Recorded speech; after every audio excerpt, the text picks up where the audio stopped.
Os pais se recusaram a cuidar dos meus gêmeos durante a cirurgia, me chamaram de fardo e foram a um show. Nem pense em pedir para cancelarmos nossos planos de novo. Temos esses ingressos do Elton John há meses, minha mãe gritou, sua voz ecoando pelo meu quarto de hospital. Fiquei ali atordoada segurando meu telefone com as mãos trêmulas. Era véspera de Natal no Las Vegas Medical Center. Apenas eu, meus gêmeos de 2 anos, Ethan e Emily brincando quietos no canto, e uma enfermeira chamada Valerie checando meus sinais vitais. A dor na minha barriga era excruciante, como se alguém estivesse torcendo uma faca dentro de mim, mas a expressão de indiferença no rosto da minha mãe durante a chamada de vídeo doeu ainda mais. Meu nome é Natasha Wilson. Tenho 33 anos e, pelo que me lembro, sempre fui a última prioridade na minha própria família. Minha irmã mais nova, Jéssica, a filha querida, não fazia nada de errado aos olhos dos meus pais. Enquanto isso, eu não conseguia nem que eles cuidassem dos próprios netos enquanto eu passava por uma cirurgia de emergência por complicações relacionadas à morte do meu marido, 6 meses antes. Os médicos encontraram uma hemorragia interna que exigia atenção imediata, mas tudo o que meus pais queriam era ir ao show e celebrar a véspera de Natal com Jéssica. Quando finalmente pedi a ajuda deles, depois de esgotar todas as outras opções, a resposta do meu pai doeu mais do que qualquer instrumento cirúrgico poderia. Você está se tornando um verdadeiro incômodo e fardo, Natasha. Estamos aposentados agora. Merecemos aproveitar nossas vidas sem seus problemas constantes. Eu vim ajudando meus pais financeiramente desde que se aposentaram mais cedo, 3 anos atrás. Todo mês, sem falta, eu enviava $2.500 para ajudar com a hipoteca e as despesas deles. Mesmo depois que James morreu, eu fiz isso por amor e dever, acreditando que a família deve se apoiar. Como fui ingênua! Enquanto minhas lágrimas caíam silenciosamente sobre o cobertor do hospital, Valerie apertou meu ombro gentilmente. Minha amiga Olivia é uma babá profissional especializada em traumas infantis. Posso chamá-la para você? Ela ofereceu. Sua gentileza contrastava fortemente com a frieza dos meus pais. Os gêmeos ainda eram muito novos para entender o que estava acontecendo. Eles já haviam perdido o pai em um acidente de carro. Agora poderiam me perder também se a cirurgia desse errado. O pensamento me aterrorizava, mas não tanto quanto deixá-los com pessoas que os viam como fardos. Naquele momento, com a dor lancinante no corpo e a decepção esmagando meu coração, tomei minha decisão. Sim, por favor, ligue para ela, eu disse a Valerie. E com essas palavras comecei a cortar os laços tóxicos com as pessoas que me criaram, mas nunca realmente me amaram. Quando desliguei o telefone, uma onda de lembranças me invadiu. Minha infância foi marcada por momentos em que fui ignorada enquanto Jéssica recebia toda a atenção. Quando me formei na faculdade com honras, meus pais mal reconheceram, porque Jéssica tinha acabado de ser escalada para um comercial local no mesmo fim de semana. Quando me casei com James, eles reclamaram do local da cerimônia por ser muito longe da casa deles. Até quando os gêmeos nasceram, eles nos visitaram apenas uma vez, alegando que os bebês eram muito agitados para o gosto deles. James sempre foi minha rocha. Ele entendia a dor da decepção familiar, tendo se afastado do próprio pai por anos. Vamos construir nossa própria família, ele dizia, uma que saiba amar. E foi o que fizemos, criando um lar acolhedor, cheio de risadas e aceitação. Mas 6 meses atrás, um motorista bêbado o tirou de mim, me deixando para criar nossos filhos sozinha enquanto lutava contra a depressão e o luto. Apesar da minha perda, continuei ajudando meus pais. Até aumentei a quantia mensal quando eles mencionaram que estavam tendo dificuldades com a inflação. Eu queria ser melhor do que eles, mostrar que a família deve se apoiar independentemente das circunstâncias. A ironia era esmagadora. Ali estava eu com uma hemorragia interna possivelmente morrendo, e eles não conseguiam perder um show para cuidar dos meus filhos. Valerie voltou com a notícia de que sua amiga Olivia chegaria em 1 hora. Ela é incrível com crianças, Valerie me assegurou. Ela costumava trabalhar com vítimas de trauma no hospital infantil antes de se tornar babá particular. Quanto isso vai custar? Perguntei, preocupada. As contas médicas já estavam se acumulando, pois o seguro de saúde de James tinha limitações. Não se preocupe com isso agora, disse Valerie. Vamos focar em preparar você para a cirurgia. Mas eu estava preocupada. Pensei nos $2.500 que estava programada para transferir para os meus pais na semana seguinte, dinheiro que agora poderia ajudar a pagar pelo cuidado das crianças. Esse pensamento despertou algo dentro de mim, uma chama de autopreservação que havia se apagado anos atrás. Quando Olivia chegou, ela era tudo o que Valerie havia prometido, gentil, profissional e se conectando imediatamente com os gêmeos. Enquanto a equipe do hospital me preparava para a cirurgia, tomei uma decisão. Você pode trazer meu telefone mais uma vez? Pedi a Valerie. Com as mãos trêmulas, enviei 2 mensagens. A primeira foi para o banco, cancelando todas as transferências automáticas futuras para a conta dos meus pais. A segunda foi para os meus pais. Não vou mais oferecer suporte financeiro. Meus filhos e eu merecemos mais do que sermos seus últimos pensamentos. Não entrem mais em contato comigo. Enquanto me levavam para a sala de operações, senti algo inesperado além da dor e do medo: liberdade. A cirurgia foi bem sucedida, mas me deixou mais fraca do que o esperado. Passei 5 dias no hospital, alternando entre momentos de consciência e inconsciência, grata por Olivia, que foi além do esperado ao ficar com os gêmeos no meu quarto de hospital durante o dia e levá-los para o meu apartamento à noite. Durante um dos meus momentos mais lúcidos, notei que meu telefone estava piscando com notificações, 27 chamadas perdidas e inúmeras mensagens de texto dos meus pais e de Jéssica. A maioria das mensagens seguia um padrão previsível: confusão, depois raiva, e então súplicas desesperadas sobre o pagamento da hipoteca. Em nenhum momento eles perguntaram como havia sido a minha cirurgia ou se os gêmeos estavam bem. A mensagem final do meu pai foi particularmente reveladora: você não pode simplesmente nos cortar assim. Planejamos uma viagem de cruzeiro para o mês que vem e os ingressos não são reembolsáveis. As mensagens de Jéssica eram diferentes. Ela parecia genuinamente confusa. Mamãe e papai disseram que você estava fazendo um procedimento menor. O que está acontecendo? Por que eles estão surtando por causa de dinheiro? Percebi que meus pais haviam mentido para Jéssica sobre a gravidade da minha situação para justificar a escolha de ir ao show em vez de cuidar dos netos. Decidi contar a verdade a ela, enviando a história completa enquanto ainda estava sob efeito da medicação. Sua resposta veio rapidamente: meu Deus, Natasha, eu não fazia ideia de que era uma cirurgia de emergência. Eles disseram que você estava apenas sendo dramática sobre um check-up de rotina. Eu teria cuidado dos gêmeos se soubesse. Sinto muito. Eu acreditei nela. Jéssica não era cruel. Ela apenas havia sido criada em um ambiente onde lhe ensinaram que suas necessidades vinham sempre em primeiro lugar. Talvez essa revelação a ajudasse a ver nossos pais como eles realmente eram. Quando recebi a alta, já havia tomado várias decisões. Primeiro, contratei Olivia em meio período para ajudar com os gêmeos durante minha recuperação. Segundo, entrei em contato com um advogado para redigir um testamento, designando um amigo de confiança como tutor dos gêmeos caso algo acontecesse comigo, certamente não meus pais. Terceiro, bloqueei os números dos meus pais, permitindo apenas um contato limitado com Jéssica enquanto avaliava sua sinceridade. As implicações financeiras da minha decisão foram significativas. Os $2.500 que eu enviava mensalmente para os meus pais representavam quase 1/3 da minha renda como designer gráfica. Sem esse fardo, eu poderia pagar por um cuidado adequado para as crianças e talvez até começar a reconstruir o fundo de emergência que havia sido esgotado após a morte de James. Naquela noite, deitada na minha própria cama com os gêmeos dormindo no quarto do outro lado do corredor, senti uma mistura complexa de emoções. Havia culpa, a sensação enraizada de que eu estava errada por colocar a mim e aos meus filhos em primeiro lugar. Havia medo de gerenciar a recuperação enquanto cuidava de 2 bebês.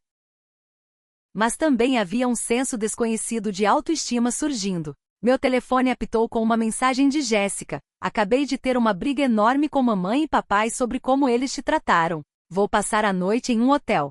Podemos conversar amanhã? Talvez eu não estivesse completamente sozinha, afinal. 2 semanas após a minha cirurgia, eu estava lentamente recuperando minhas forças. O local da incisão ainda latejava dolorosamente quando eu me movia rápido demais, mas estava melhorando a cada dia. Olivia tinha sido uma bênção, chegando todas as manhãs para ajudar com os gêmeos enquanto eu trabalhava de casa. Meus clientes de design gráfico foram surpreendentemente compreensivos com minha disponibilidade limitada, e eu era grata pelo trabalho remoto que me permitia ficar perto dos meus filhos. Jéssica nos visitou 2 vezes, trazendo refeições saudáveis e passando tempo com os gêmeos. Nossas conversas foram cautelosas no início, mas eventualmente ela se abriu sobre suas próprias experiências com nossos pais. Eles sempre faziam parecer que você estava escolhendo se afastar da família, ela admitiu uma noite enquanto observávamos os gêmeos brincando. Eu nunca percebi que eles estavam te afastando. Comecei a ver um novo lado da minha irmã. Um lado que havia sido obscurecido por anos de manipulação dos nossos pais. Embora eu ainda não estivesse pronta para confiar completamente nela, apreciava seus esforços. Então veio a batida na porta que eu estava meio que esperando. Pelo olho mágico vi meus pais parados no corredor. Minha mãe segurava sua bolsa de grife nervosamente enquanto meu pai estava com os braços cruzados, a impaciência familiar estampada em seu rosto. Hesitei, com o coração acelerado, antes de abrir a porta apenas o suficiente para falar pela fresta. O que vocês querem? Perguntei, minha voz mais firme do que eu esperava. Natasha, querida, estávamos tão preocupados, minha mãe começou, seu tom meloso imediatamente levantando minhas defesas. Você não estava atendendo nossas ligações, e precisávamos ter certeza de que você e os gêmeos estavam bem. Estamos bem, respondi secamente. Agora, se é só isso. Não é só isso, meu pai interrompeu, empurrando levemente a porta. Precisamos discutir essa situação financeira ridícula. O banco ligou sobre o pagamento da hipoteca, e tivemos que usar nossas economias da viagem para cobrir. A audácia era de tirar o fôlego. Nenhuma pergunta sobre minha recuperação, nenhuma preocupação com os netos, apenas exigências por dinheiro. Eu disse que estava cortando os laços financeiros, afirmei. E falei sério. Mas, querida, minha mãe implorou, sua voz aumentando de tom, passamos a depender desse dinheiro. Seu pai e eu ajustamos nosso estilo de vida com base no seu compromisso de nos ajudar. Meu compromisso? Ecoei, incrédula. Eu enviava dinheiro por culpa e obrigação enquanto vocês não conseguiam nem cuidar dos próprios netos durante a minha cirurgia de emergência. O rosto do meu pai escureceu. Isso não é justo, Natasha. Tínhamos planos mais importantes do que a segurança das suas crianças, mais importantes do que a sua vida, respondi, a raiva crescendo. Vocês têm ideia do que o médico disse? Havia uma chance de eu não sobreviver àquela cirurgia. Vocês ao menos se deram ao trabalho de perguntar? O silêncio deles foi a resposta. Cometemos um erro, minha mãe sussurrou dramaticamente. Você realmente vai nos punir assim? Isso não é punição, mãe. Isso é consequência, disse, sentindo uma calma estranha me invadir. Passei a vida inteira buscando sua aprovação e apoio, e no meu momento de maior necessidade, vocês escolheram ingressos do Elton John em vez de me ajudar. Somos seus pais, meu pai interveio, seu tom exigindo respeito. E eu sou mãe também, retruquei. Eu nunca trataria Ethan e Emily da maneira como vocês me trataram. Nunca. Nesse momento, Emily entrou na sala, abraçando seu girafa de pelúcia. Minha mãe imediatamente mudou de tática. Aí está minha preciosa netinha, ela arrulhou, abaixando-se. A vovó trouxe presentes. Emily, desconfiada daqueles parentes quase estranhos, recuou e me olhou com incerteza. Acho melhor vocês irem embora, disse calmamente. Quando eu estiver pronta para conversar, se algum dia estiver, entrarei em contato. Mas o dinheiro não é mais problema de vocês. Mas o dinheiro, meu pai começou. Não é mais problema de vocês, completei, fechando a porta gentilmente. Na manhã seguinte, meus pais voltaram com reforços, minha tia Patty, irmã da minha mãe, que sempre se posicionava como a pacificadora da família. Natasha, querida, vamos ser razoáveis, tia Patty implorou do lado de fora da porta, que eu não havia aberto. Seus pais estão sofrendo sem a sua ajuda. Eles gerenciaram suas finanças por décadas antes de você começar a ajudá-los. Eles escolheram se aposentar cedo sabendo que suas economias não eram suficientes, respondi através da porta. Tiveram que cancelar o cruzeiro e agora podem perder a casa. As tentativas de manipulação deles eram tão transparentes agora que eu havia me afastado da névoa de culpa que eles criaram ao meu redor por anos. Quando eu havia prometido apoio vitalício, eu tinha oferecido ajuda temporária após a aposentadoria deles, mas de alguma forma isso evoluiu para um arranjo permanente esperado. Mãe, pai, estou me recuperando de uma cirurgia séria e cuidando de 2 bebês. Esta conversa acabou, disse firmemente antes de me afastar da porta, ignorando as batidas e súplicas contínuas. Mais tarde naquele dia, recebi um e-mail em grupo do meu pai, endereçado a toda a família estendida, detalhando como eu os havia abandonado em sua hora de necessidade depois de terem sacrificado tudo por mim. O e-mail convenientemente omitia a recusa deles em ajudar com os gêmeos durante minha cirurgia de emergência, pintando-me como uma filha ingrata que os havia cortado sem motivo. O que eles não esperavam era a reação. Meu primo Michael, que morava perto dos meus pais, respondeu ao grupo: Tio Robert, você não comprou um barco novo mês passado? E tia Diana, aquela não era uma nova pulseira de tênis de diamante que você estava exibindo no dia de ação de graças? Outros membros da família também se manifestaram, muitos me enviando mensagens privadas para perguntar sobre a história completa. Até a tia Patty me ligou diretamente depois de descobrir a verdade. Eu não fazia ideia sobre a sua cirurgia, ela admitiu. Eles disseram que você estava apenas sendo dramática sobre um check-up de rotina e usando isso para puni-los financeiramente. Enquanto isso, Jéssica havia tomado completamente o meu lado depois de testemunhar o comportamento dos nossos pais em primeira mão. Ela me ajudou a redigir uma única resposta factual ao fio de e-mails da família, afirmando simplesmente, recentemente, passei por uma cirurgia de emergência com risco significativo de complicações. Meus pais se recusaram a cuidar dos meus filhos durante esse período porque tinham ingressos para um show. Agora, estou focada na minha recuperação e no cuidado dos meus gêmeos sem estresse adicional. O apoio que se seguiu foi avassalador. A esposa do primo Michael deixou comidas caseiras. Uma prima que eu mal conhecia ofereceu seus serviços como babá em meio período sem custo. Jéssica começou a passar os finais de semana no meu apartamento, conhecendo melhor o sobrinho e a sobrinha enquanto me ajudava a me recuperar. Mais surpreendentemente, Valerie do hospital me conectou com um grupo de apoio para jovens pais viúvos. A primeira reunião foi realizada via Zoom, para que eu pudesse participar de casa, e pela primeira vez desde que James morreu, me senti verdadeiramente compreendida por pessoas que haviam passado pelo mesmo caminho. A situação financeira dos meus pais, enquanto isso, se deteriorou rapidamente. Eles realmente estavam vivendo além de suas posses, contando com minhas contribuições mensais para manter um estilo de vida de viagens e compras de luxo. Jéssica descobriu que eles haviam feito uma segunda hipoteca na casa 1 ano atrás para comprar o barco, presumindo que eu continuaria subsidiando a hipoteca principal indefinidamente. Eles estavam mentindo para todo mundo, disse Jéssica, chocada depois de ajudá-los a revisar suas finanças a pedido deles. Eles não estão na miséria, estão apenas gastando demais. Eles venderiam o barco e o Timeshare e ficariam bem. As mensagens de voz e textos cada vez mais desesperados continuaram, mas a cada dia que passava, o controle deles sobre mim enfraquecia. Eu estava construindo algo novo das cinzas da traição deles, uma verdadeira rede de apoio baseada em cuidado mútuo, em vez de obrigação. Um mês após a minha cirurgia, ocorreu uma reviravolta inesperada. Meus pais receberam um aviso de execução hipotecária. Jéssica me ligou para informar, sua voz uma mistura de preocupação e exasperação. Eles estão em pânico total, ela explicou. O banco está dando a eles 60 dias para colocar os pagamentos em dia ou perderão a casa. E quanto aos fundos de aposentadoria deles? Perguntei, balançando Emily no colo enquanto Ethan tirava uma soneca. Quase esgotados, Jéssica suspirou.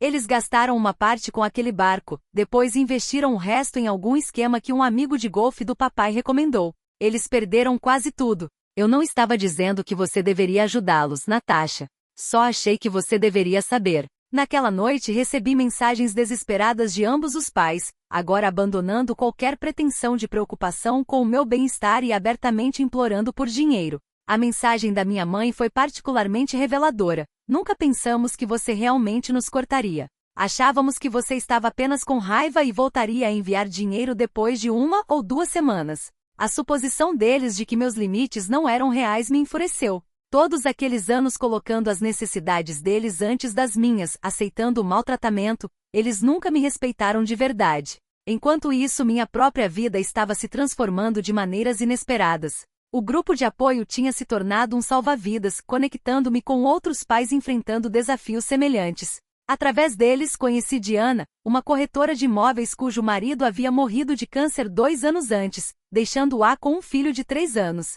Ela me ajudou a considerar opções que eu nunca havia pensado serem possíveis, como vender meu apartamento pequeno e usar o capital para me mudar para um bairro mais acessível com melhores opções de cuidado infantil. Eu também havia começado um pequeno negócio paralelo projetando sites memoriais, inspirado pelo que eu havia criado para James. Vários membros do meu grupo de apoio encomendaram sites, e a notícia estava se espalhando. Pela primeira vez desde que fiquei viúva, senti um senso de propósito além da mera sobrevivência. O contraste entre meu crescimento e o colapso dos meus pais ficou ainda mais aparente quando eles apareceram sem avisar no meu apartamento novamente, dessa vez com uma planilha detalhada das dívidas deles. Precisamos de $144.000 para colocar a hipoteca em dia e evitar a execução, meu pai explicou, seu tom autoritário agora tingido de desespero. Convidei-os a entrar, não por obrigação, mas porque estava curiosa para ouvir a perspectiva deles agora que estavam realmente enfrentando consequências. E quanto a vender o barco? Perguntei, gesticulando para que se sentassem à minha pequena mesa de jantar.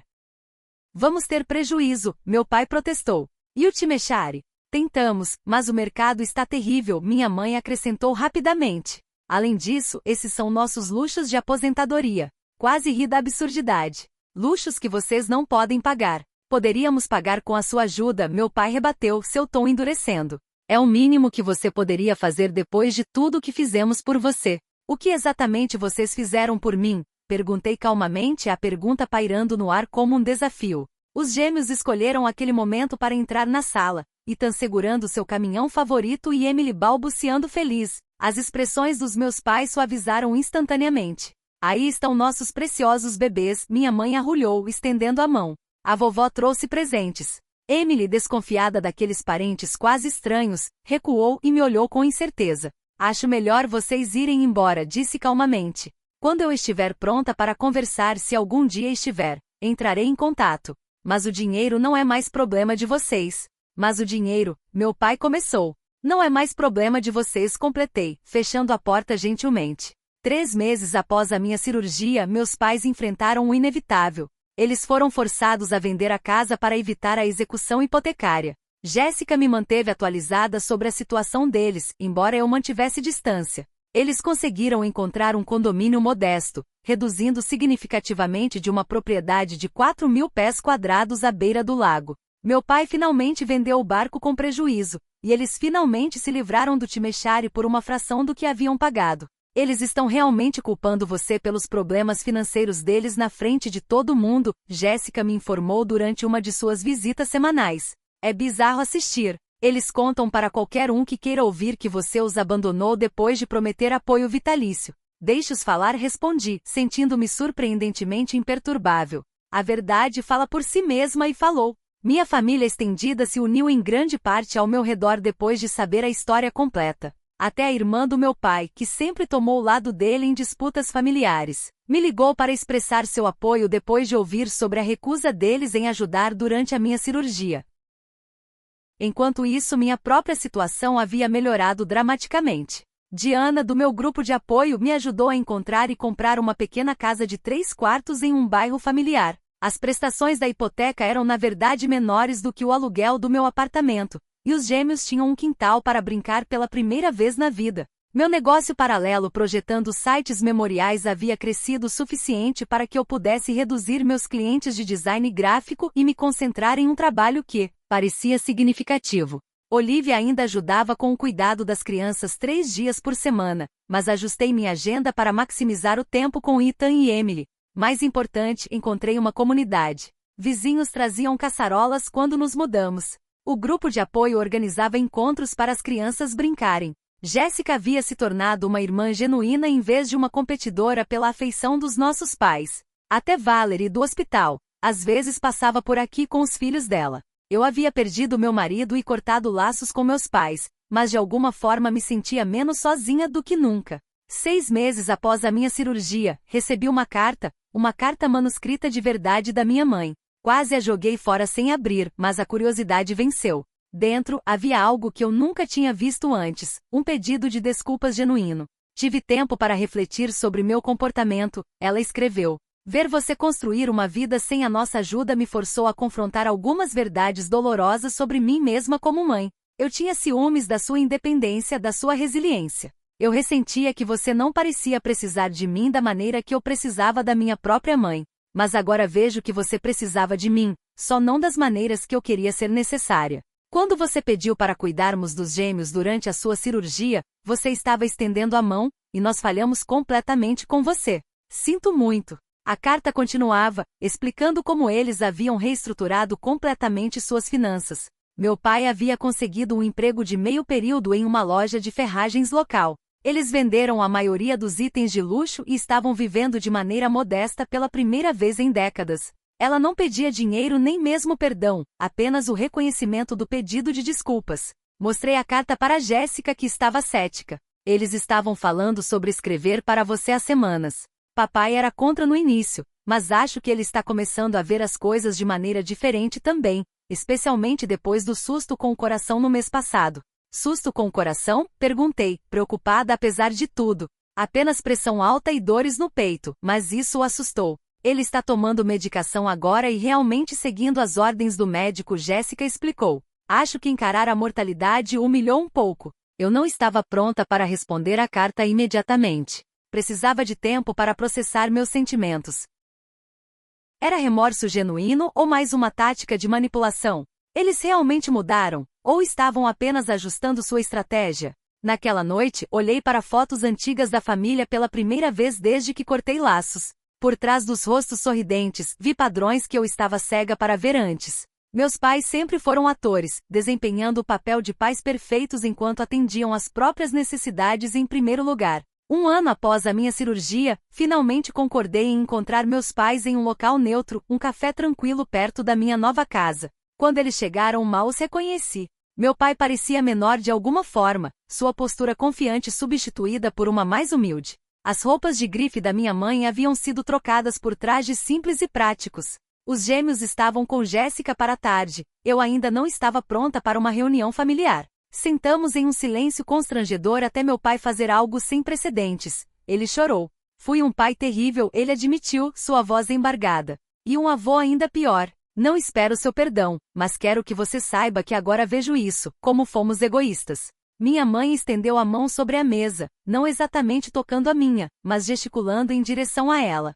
Estamos fazendo terapia familiar há meses, ela explicou. Foi ideia da Jéssica e resistimos no início, mas tem sido transformador. Não estou apressando você para nos perdoar ou fazer promessas que você não pode cumprir. Apenas compartilhando fotos dos gêmeos e contando sobre nossa nova vida. Eles ouviram sem interromper, sem fazer com que tudo girasse em torno deles, talvez pela primeira vez. Ao nos separarmos, meu pai perguntou calmamente, seria possível um dia conhecer nossos netos?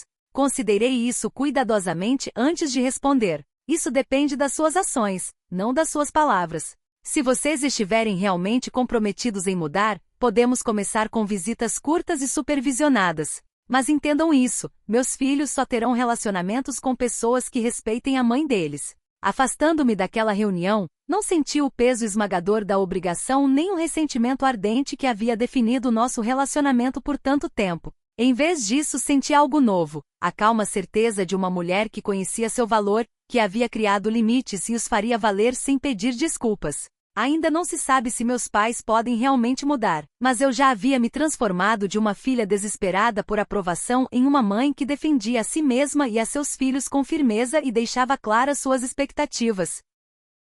Obrigado por assistir. Escreva nos comentários o que você achou dessa história, adoraríamos ouvir sua opinião. Se gostou, apoie nosso canal com um like e uma assinatura. Desejamos a você um bom humor e um dia feliz.